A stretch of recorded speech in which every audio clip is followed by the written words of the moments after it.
Jamaah rahimakumullah, banyak orang baik di depan kamera.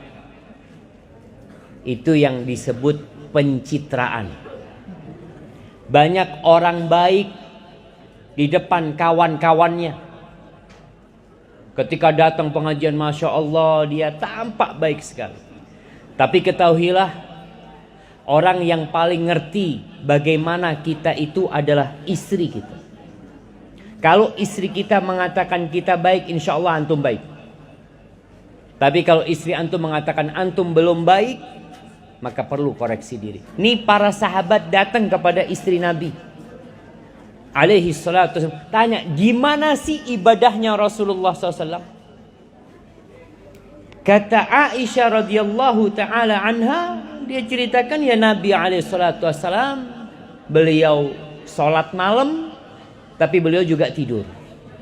Kadangkala beliau puasa sunnah, kadangkala beliau off, nggak puasa sunnah. 3 orang ini beranggapan ibadah Nabi itu sedikit.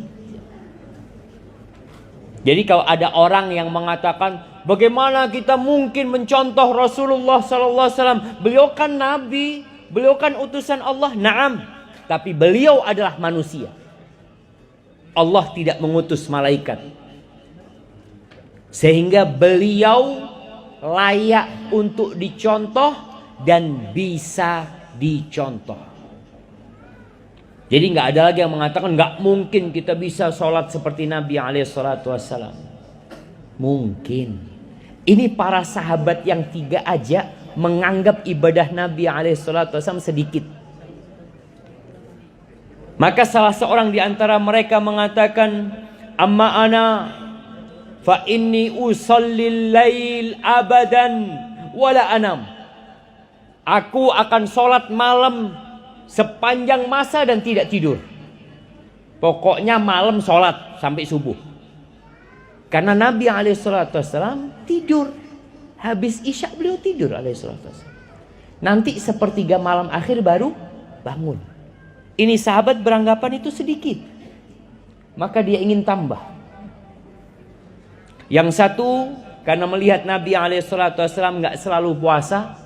Kadangkala puasa, kadangkala off, nggak puasa, maka dia mengatakan, amma ana fa asumud dahr wala uftir. Aku akan puasa sepanjang tahun dan tidak akan berbuka. Yang ketiga mengatakan, amma ana fala atazawwajun nisa. Aku nggak akan nikah. Nabi menikah sibuk ngurusin istri-istrinya sehingga tidak bisa fokus ibadah. Maka dia beranggapan, lebih baik aku tidak menikah selama-lamanya. Mau fokus ibadah. Berita ini sampai kepada Nabi SAW. Lalu beliau naik mimbar SAW. Beliau mengatakan, ma balu aqwamin. Kenapa ada orang-orang yang mengatakan ini dan itu? Tadi tentang 3 orang itu. Lalu Nabi SAW mengatakan, aku, kata Nabi SAW, ama wallah inni la akhsyakum lillah wa atqa. Kalian ketahuilah, aku orang yang paling takut kepada Allah di antara kalian semua. Aku orang yang paling bertakwa kepada Allah di antara kalian semua. Dan aku mu wa anam. Aku salat malam dan aku tidur. Aku puasa dan aku tidak puasa. Wa atazawwajun nisa. Dan aku menikah dengan wanita. Faman raghiba an sunnati falaysa minni. Barang siapa yang tidak suka dengan sunnahku, cara hidup Nabi, cara beragama Nabi Muhammad SAW, maka dia bukan dari golonganku, bukan dari aku. Maka kalau Islam yang biasa-biasa saja.